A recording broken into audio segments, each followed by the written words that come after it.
جی السلام علیکم. یہ میری آپ سے 298 ایپیسوڈ میں ملاقات ہے.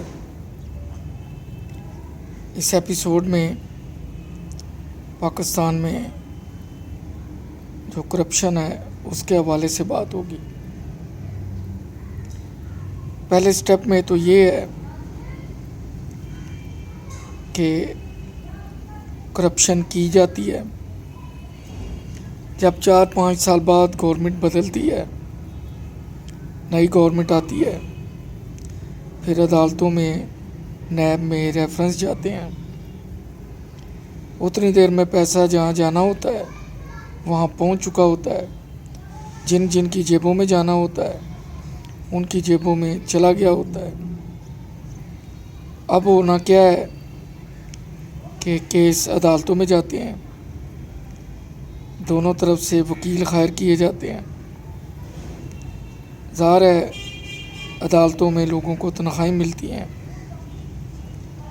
ڈی اے ملتے ہیں، وہاں بجلی صرف ہوتی ہے، اے سی چلتے ہیں.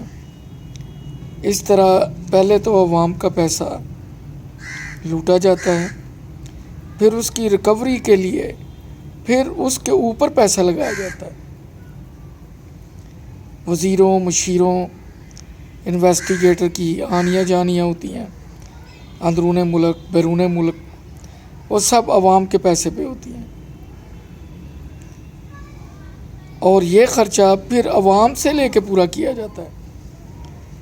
پہلے ان کی جیبوں پہ ڈاکہ ڈالا جاتا ہے، وہ خواہ آٹے کی صورت میں ہو، چینی کی صورت میں ہو، گھی کی صورت میں ہو، سیمنٹ کی صورت میں ہو، یا ویسے مختلف جو پبلک ورکس کے پروگرام ہیں ان کا ہو. وہ ایسے ہی ہے کہ جیسے اگر کسی کے گھر میں ڈکیتی ہو جائے تو جو انویسٹیگیشن کے اخراجات ہیں ڈاکوؤں کو پکڑنے کے، دوسرے اضلاع میں جانے کے، وہ وہی ادا کرے جس کے گھر ڈکیتی ہوئی ہے. ایک تو اس کے گھر ڈکیتی ہو گئی، نمبر 2 اب وہ اس ٹیم کے ساتھ جائے، اس کو فیسیلیٹیٹ کرے، اس کو انٹرٹین کرے، ہر طرح کی سہولت مہیا کرے. یہی کچھ ہوتا ہے جب مقدمے عدالتوں میں جاتے ہیں. اب ایک تو عوام پہلے لوٹ گئے، اب جب کیسز جاتے ہیں 3-3 4-4 5-5 سال وہ چلتے ہیں تو اس کے اخراجات بھی عوام ہی دیتے ہیں. اس کے بعد کیا ہوتا ہے 4-5 سال بعد، 6 سال بعد کچھ بھی حاصل نہیں ہوتا، وہ کیس بند کر دیے جاتے ہیں چونکہ ڈیمیج ہو چکا ہوتا ہے. اب اس ڈیمیج کو جو کہ ریکوری کر کے کرپٹ لوگوں کی پاکٹ سے ڈیمیج کو پورا کرنا تھا، وہ خلا اپنی جگہ رہتا ہے.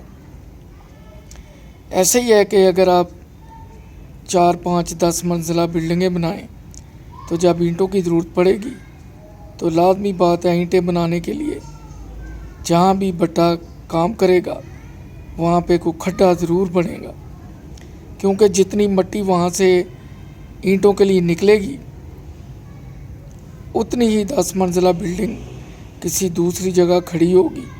جتنی وہ بلڈنگ اونچی ہوگی اتنا زیادہ گہرا کھڈا وہاں پہ ہوگا جہاں پہ بٹا مزدور کام کر رہے ہوں گے، ریٹیں بنا رہے ہوں گے. یہ میں نے سمپل سی مثال دی ہے سمجھانے کے لیے. اب کیا ہوتا ہے،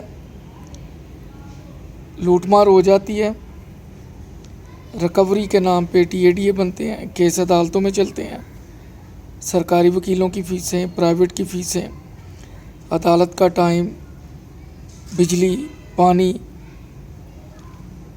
اور 5-6 سال بعد جب ریکوری کچھ نہیں ہوتی تو پھر جو لاس ہے اسے کوئی نیا نام دے کے مزید ٹیکس امپوز کیے جاتے ہیں. اور یا تو وہ خاموشی سے گیس بجلی کے بلوں کے ذریعے وصول کر لیے جاتے ہیں، یا پھر ٹیکس کی ریشو بڑھا کے وہاں سے وصولی کر لی جاتی ہے۔ اس طرح آخر مرتا وہی ہے جو ایک عام شہری ہے، ووٹ بھی وہی دیتا ہے اور ان کو تنخواہیں بھی وہی دیتا ہے۔ جب عوام کا پیسہ لوٹا جاتا ہے تو جو ریکوری ٹیمیں ہیں ان کی فیسیں بھی عوام ہی دیتے ہیں، اور جب وہ پیسہ ریکور نہیں ہوتا، کیس بند ہو جاتے ہیں، تو جو ریکوری اپنی جگہ موجود ہوتی ہے اس گیپ کو فل کرنے کے لیے پھر قربانی کا بکرا عوام ہی بنتے ہیں، اور یہ کھیل کئی سالوں سے جاری ہے۔ اس وقت ہمارے ادارے کہاں ہوتے ہیں جب یہ لوگ کرپشن کر رہے ہوتے ہیں؟ کوئی عام شہری کسی ایئرپورٹ، کسی بندرگاہ سے کوئی، میں نہیں سمجھتا کوئی چیز لے جا سکتا ہے، اس کی ٹانگیں کانپ رہی ہوتی ہیں، اور اس کو اپنے مستقبل اور اپنی نوکری کی فکر ہوتی ہے جہاں اس نے جانا ہوتا ہے۔ وہ سوچ بھی نہیں سکتا کہ میں کوئی ایسا کالا دھندا کروں کہ میں پکڑا جاؤں، میری نوکری بھی جاتی رہے، میرے خاندان کی بدنامی بھی ہو۔ یہ کام کرنے والے ان کے ہاتھ لمبے ہوتے ہیں، پکڑنے والوں کو مروا دیا جاتا ہے، انویسٹیگیٹر کو مروا دیا جاتا ہے، اور یہ لوگ ECL سے نام لکھوا کے پھر بیرون ملک چلے جاتے ہیں۔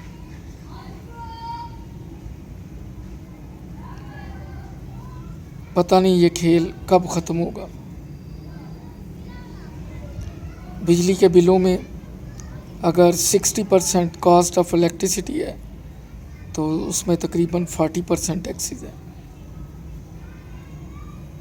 اکثر ٹی وی میں پروگرام میں آتا ہے کہ بجلی مہنگی کے منصوبے لگائے گئے، معاہدے کیے گئے کہ ہم نے 1000 یونٹ، مثال کے طور پہ ہم نے 1000 یونٹ تیار کرنا ہے، آپ اس میں سے بھلے 50 لیں، 100 لیں، 500 لیں، ہم نے قیمت 1000 کی لینی ہے۔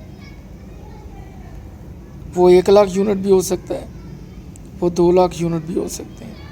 اب اگر بجلی کی کنزمپشن کم ہے، لائن لاسز ہیں، پھر لائنیں ان کا بوجھ نہیں اٹھا سکتی، تو جو بجلی پیدا کر رہا ہے اس کی موج ہے،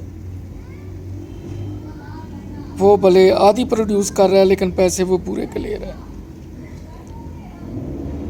اس طرح اب گورنمنٹ کیسے، یا آنے والی حکومت کیسے کسی آبی منصوبے پر کام کرے گی جب کہ اس کے ہاتھ باندھ دیے گئے ہیں کہ ایک 4 سال یا 5 سال کا منصوبہ ہے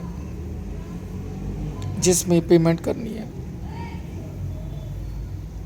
ہر نئے آنے والی گورنمنٹ پرانی گورنمنٹ کے منصوبوں پہ نظر ثانی کرتی ہے یا انہیں بند کر دیتی ہے۔ عمارتیں کھڑی رہتی ہیں، ڈھانچے بارشوں، سیلابوں اور موسمی سختیوں سے تباہ و برباد ہو جاتے ہیں، عوام کا پیسہ برباد ہو جاتا ہے۔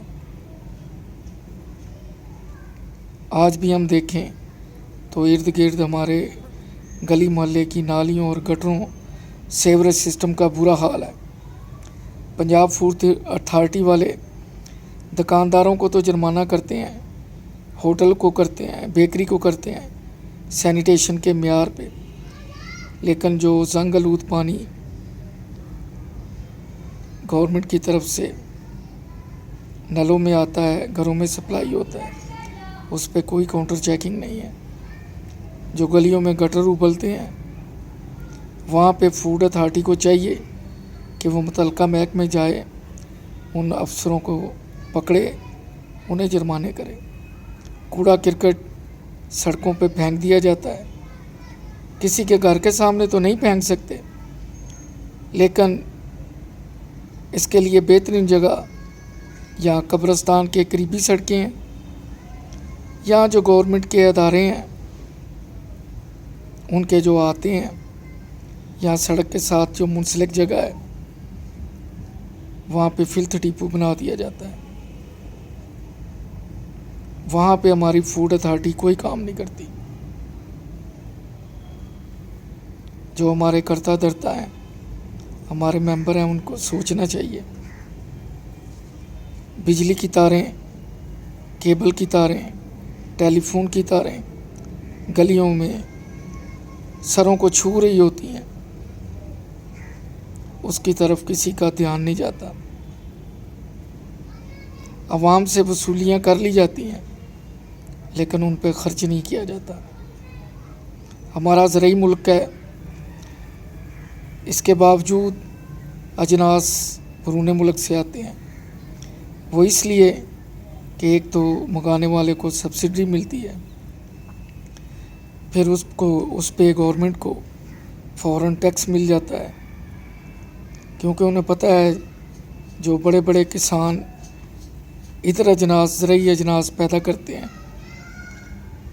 وہ پیداوار کو چھپاتے ہیں، ان سے ٹیکس لینا مشکل ہے. بار طور یہ معافی ہیں، یہ بلی چوہے کا کھیل ہے. اس میں ایسا الجھا دیا گیا ہے کہ کئی دفعہ معزز عدالتیں بھی ان کے آگے بے بس ہو جاتی ہیں. اکاؤنٹوں میں اربوں خربوں کی ٹرانزیکشن ہے. میں خود بینک میں جاب کی ہے، مسئلہ ہی نہیں پیدا ہوتا کہ کوئی ایسا کام کر سکے جب تک اس میں جو بینک کی ہائر اتھارٹیز ہیں وہ انوالو نہ ہوں. جس کے اکاؤنٹ میں گیا ہے وہ تو مجرم بعد میں ہے. سب سے پہلے تو جو بینک کا سٹاف ہے، جو بینک کا ہیڈ ہے، ہاں زونل ہیڈ ہے، ریجنل ہیڈ ہے، پھر جو چیف ہے، ان سب کو پکڑنا چاہیے. وہ بات کی بات ہے کہ یہ کس کے اکاؤنٹ میں گئے اور کیوں گئے اور کون لے کے آیا. ہر بینک میں سی سی کیمرے لگے ہیں، ہر ٹرانزیکشن کا ریکارڈ ہوتا ہے. پھر یہ کیسے ہو جاتا ہے کہ پیسے کون لایا، کون انٹر ہوا، کس کے اکاؤنٹ میں گئے، کیسے گئے. یہ میری اپنی ناقص سی گفتگو ہے، آپ شاید مجھ سے بہتر جانتے ہوں، لیکن پاکستانی ہونے کے ناطے خاص کر اس 14 اگست پہ جب ہم ملکی حالات کو دیکھتے ہیں تو سب سے بڑی برائی جو ہے وہ کرپشن ہے. جھوٹ اور کرپشن، اس نے اس ملک کا ستیہ ناش کیا ہے. ایک پروجیکٹ کو شروع کروایا جاتا ہے، اس میں بدنیتی ہوتی ہے، جو انویسٹر ہوتے ہیں ان کا پیسہ ڈوب جاتا ہے، پھر انہی سے دوبارہ مطالبہ کیا جاتا ہے یا نئے انویسٹروں کو ڈھونڈا جاتا ہے کہ پرانا نقصان بھی پورا کیا جائے اور کوئی نئے پروجیکٹ شروع کیے جائیں تاکہ تیل پانی چلتا رہے، گاڑی چلتی رہے. اور بیچارے مجبور عوام، مزدور، وہ اسی طرح لاچار، بے یار و مددگار لٹتے رہیں. 19 سے 20% ہر چیز پہ ٹیکس ہے. یعنی اگر میں کوک کی باٹل 100 کی خرید رہا ہوں تو میں 20 روپے گورنمنٹ کو دے رہا ہوں. اس طرح میں کوئی دال خریدتا ہوں، چائے، ڈٹرجنٹ پاؤڈر، دودھ، 20 روپے میں گورنمنٹ کو دیتا ہوں.